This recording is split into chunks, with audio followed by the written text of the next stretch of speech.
is a cold December night in the year 1325. Snow lies in uneven patches along the muddy road of a small English village. The only light comes from tallow candles in crooked windows and the faint orange glow spilling out of the church. Inside, farmers stand shoulder to shoulder with blacksmiths and bakers. The air is thick with incense and the sour smell of damp wool. A Latin hymn rises, not everyone understanding the words, but everyone feeling their weight. Tomorrow, the fasting ends. The ale casks will be opened. A great boar's head, roasted and crowned with rosemary, will be carried into the hall. There will be games, loud songs, and a strange figure presiding over the chaos. The Lord of Misrule, a peasant pretending to be king. This is Christmas in the Middle Ages, but it is also something far older. Tonight, we're traveling back in time to discover how Christmas was really celebrated in the medieval world, from English manor halls to Norse longhouses, from Italian monasteries to Coptic churches in Egypt and the highlands of Ethiopia.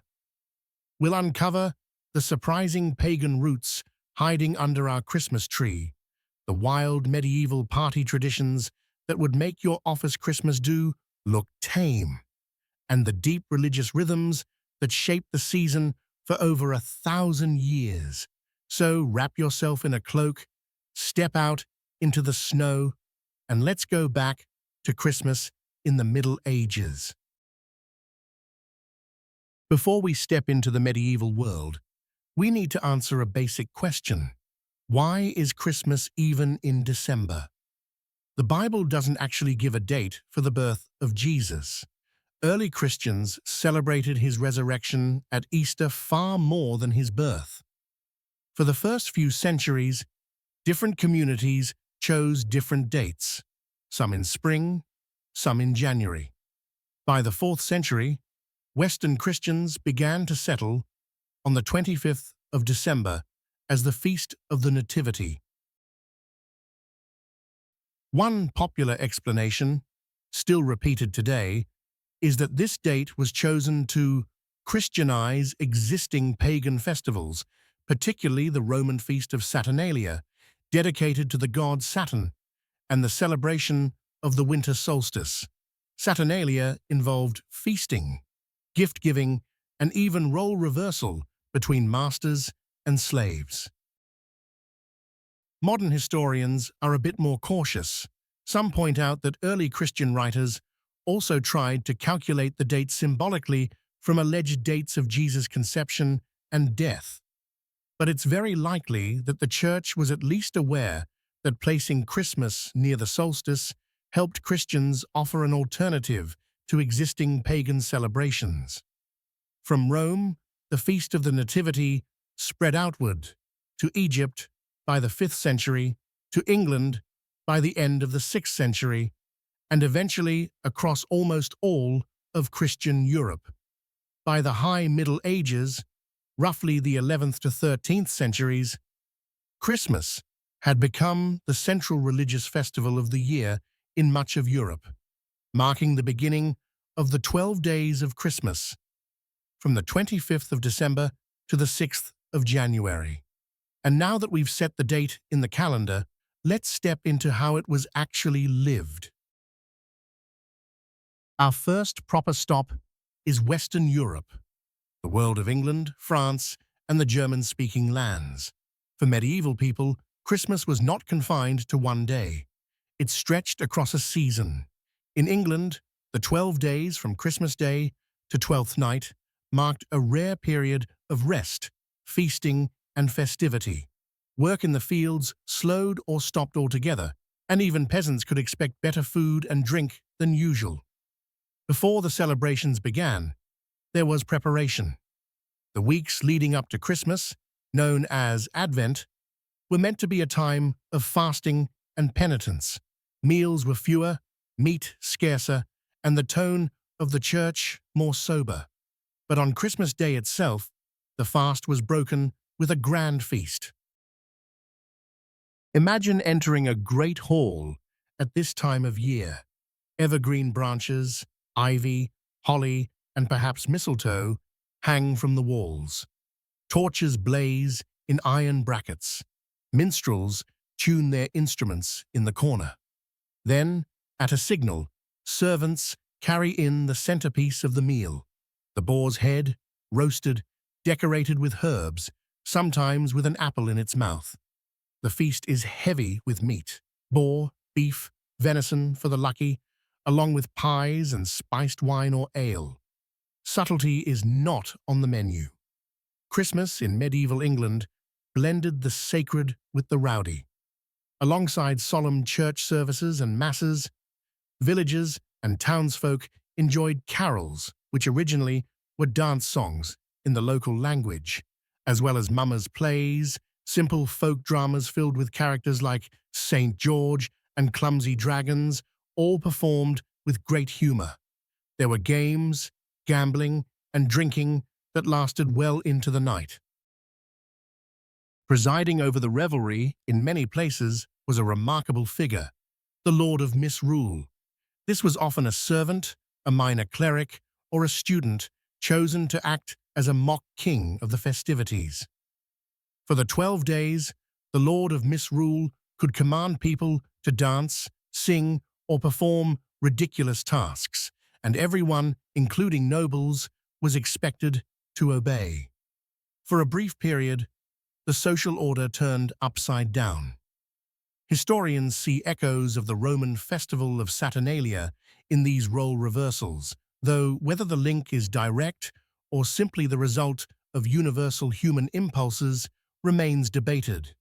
Across the Channel, in France and the Holy Roman Empire, the atmosphere was similar. Great households held lavish banquets, churches staged liturgical dramas of the Nativity, and towns were decorated with evergreen and candlelight. Interestingly, gift-giving was not yet the main event of Christmas Day.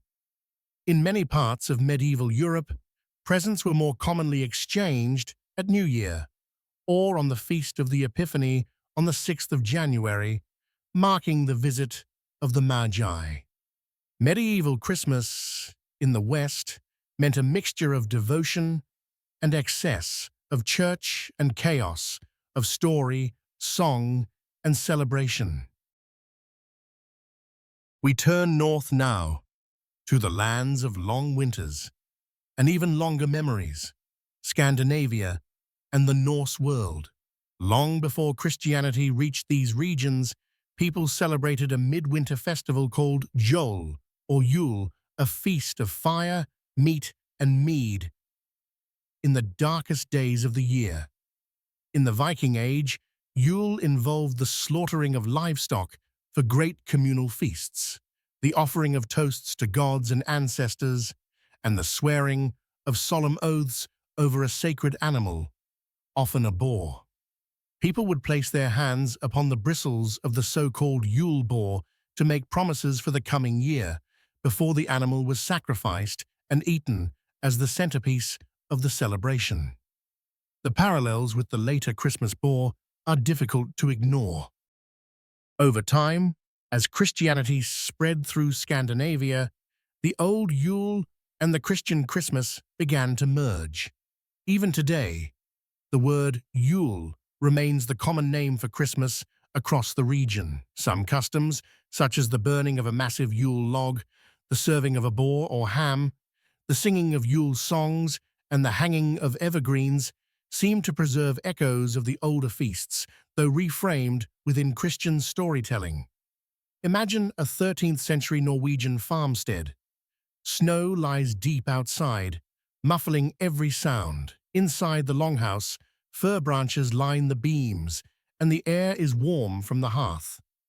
Earlier in the day, a priest in heavy robes has held mass in the small wooden church. Now, by lamplight, the family shares meat and ale. As the boar's head is carved, an elderly man, perhaps a survivor of the final pagan generation, mutters a half-remembered toast. The younger ones, hear only a rustic blessing, unaware of the ancient beliefs hidden beneath it. This blending of old and new is how tradition often evolves, through layering rather than replacement. We now move south to the milder, though still wintry, lands of the Mediterranean, focusing especially on Italy. If you have ever set up a nativity scene at home, a small crib with Mary, Joseph, the infant Christ, shepherds, and animals, then you are continuing a tradition that blossomed in the Middle Ages. Its most famous early champion was Saint Francis of Assisi. In 1223, in the hill town of Greccio, Francis arranged what is considered the first live nativity scene. He gathered a manger, an ox, a donkey, and local villagers to act out the birth of Christ, so that ordinary people could experience the story not as distant scripture, but as something tangible and human. The idea spread quickly. By the later Middle Ages, nativity scenes were found in churches across Italy, in painted altarpieces and carved wooden displays. Wealthier households sometimes kept their own small versions, while Northern Europe reveled in boar's heads, ale, and Misrule. Christmas in Italy and other Mediterranean regions leaned more heavily towards processions, liturgical drama, and visual art. Monasteries and convents filled the season with elaborate chant, while cities staged performances of the shepherd's adoration or the journey of the Magi. The rhythm of fasting before the feast was still present, but the emotional heart of Christmas was the contemplation of the divine mystery of an infant born into poverty. Our journey now leads us east, into the candlelit splendor of the Byzantine Empire. In medieval Constantinople, Christmas, the Feast of the Nativity, was one of the great festivals of the year, though Easter remained supreme. The celebration was preceded by a period of fasting, and the heart of Christmas lay in its liturgy, the all-night vigil, the incense, the Byzantine hymns that filled the cavernous churches with shimmering sound. A typical Byzantine Christmas season involved a rigorous pre-nativity fast, followed by a solemn and symbolic Holy Supper on Christmas Eve. Families gathered around tables set with special foods whose meanings echoed biblical themes. At midnight, the bells of the city rang out as people made their way to church. The liturgy, rich with poetry and chant, celebrated the incarnation with a sense of cosmic drama.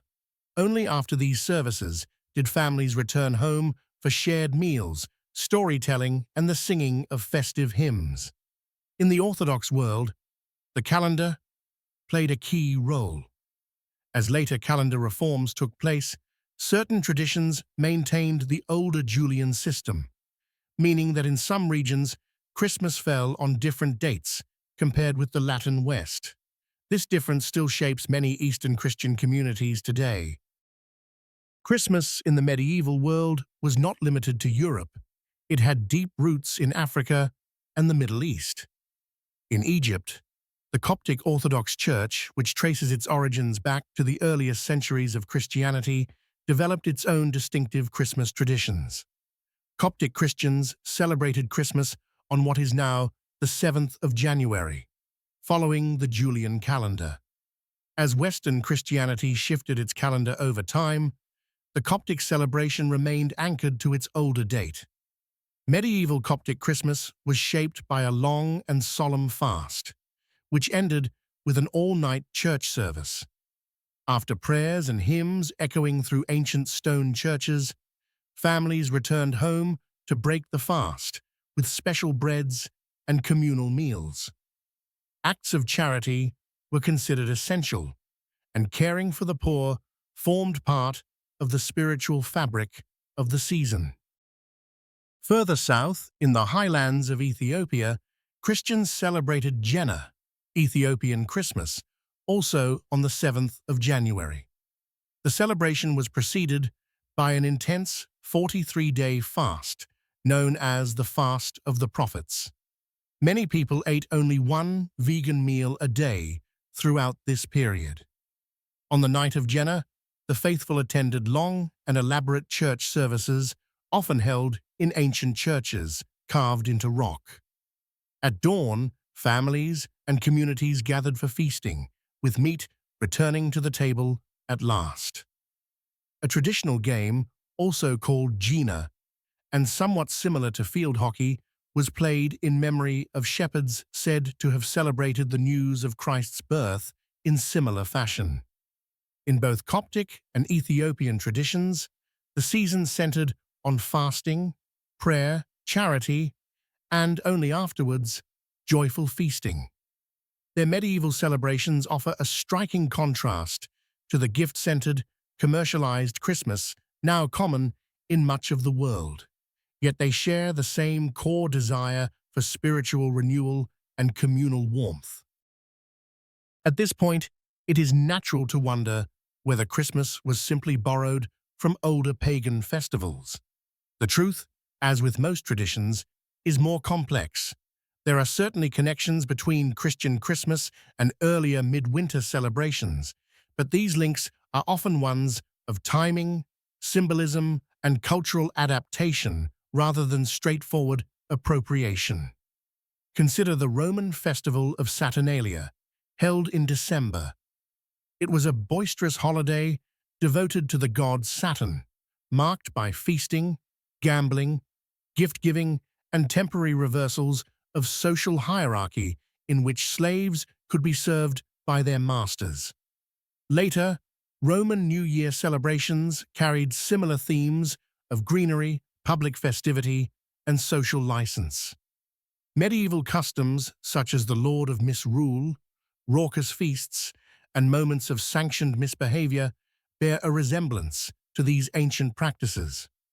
Whether this is due to direct influence or simply the fact that humans enjoy turning the world upside down at the darkest time of year is still debated. Further north, the old Scandinavian Yule offered its own profound influence. The timing of the Christian festival in Scandinavia, the role of the boar or ham, the burning of the Yule log, the drinking rituals, and the use of evergreen plants all echo earlier Norse customs. Yet Christianity reinterpreted these practices, giving them new meaning rather than simply preserving them as relics.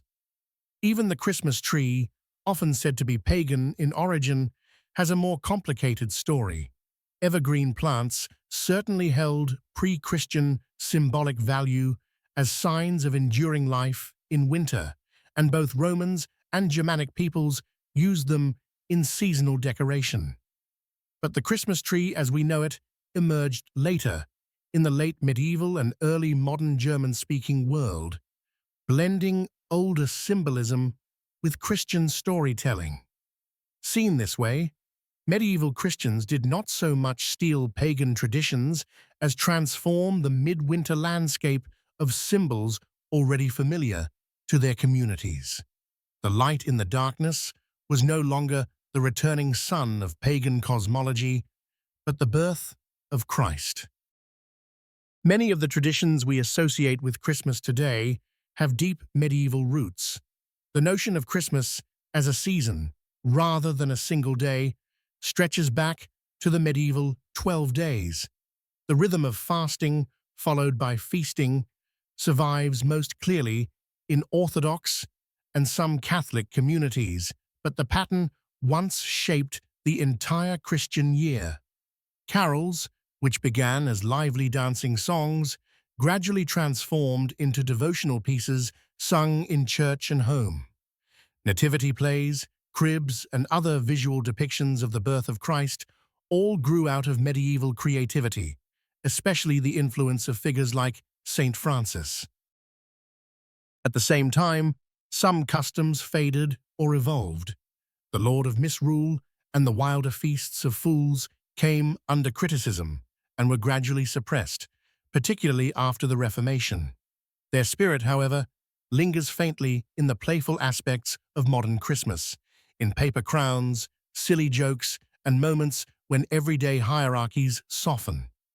Gift-giving eventually migrated from New Year and Epiphany to Christmas Day, and over time became centered increasingly on children. Figures like Father Christmas and Santa Claus blended medieval legends of Saint Nicholas with later folklore. Across the world, echoes of medieval Christmas remain. Coptic and Ethiopian Christians still celebrate on the 7th of January with fasting, liturgy, and communal meals. Orthodox churches preserve ancient patterns of worship that would have been familiar to medieval believers. Western countries continue to host Christmas markets, concerts, and feasts that, though modern in form, respond to the same human longing for warmth, light, and companionship during the coldest season. Let's go back one last time to our medieval village. The Mass is over. People spill out of the small stone church, breath smoking in the air, boots sliding on the frozen mud.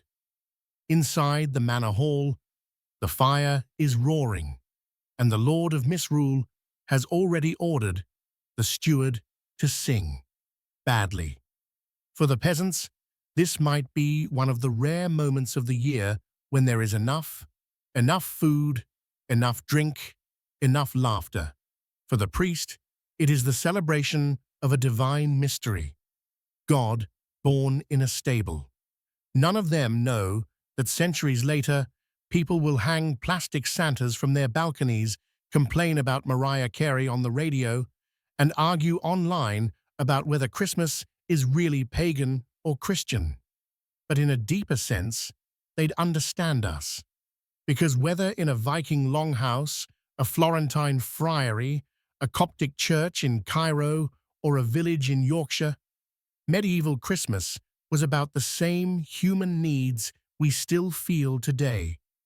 Light in the dark, food in the lean season, and hope wrapped in story and song. So next time you pull a cracker, light a candle, or sit down to a Christmas meal, remember, you're taking part in a celebration that's been evolving for nearly 2,000 years, with roots reaching back even deeper into the pagan past and branches stretching across continents. If you've enjoyed this journey through medieval Christmas, let me know in the comments. Which medieval tradition would you bring back? The Lord of Misrule, a proper 12-day holiday, or perhaps just the boar's head? Don't forget to like, subscribe, and ring the bell. Not just the church one. And whether you're watching this in July or on Christmas Eve, Melkom Gena, God Yule, Wesołych Świąt, Merry Christmas.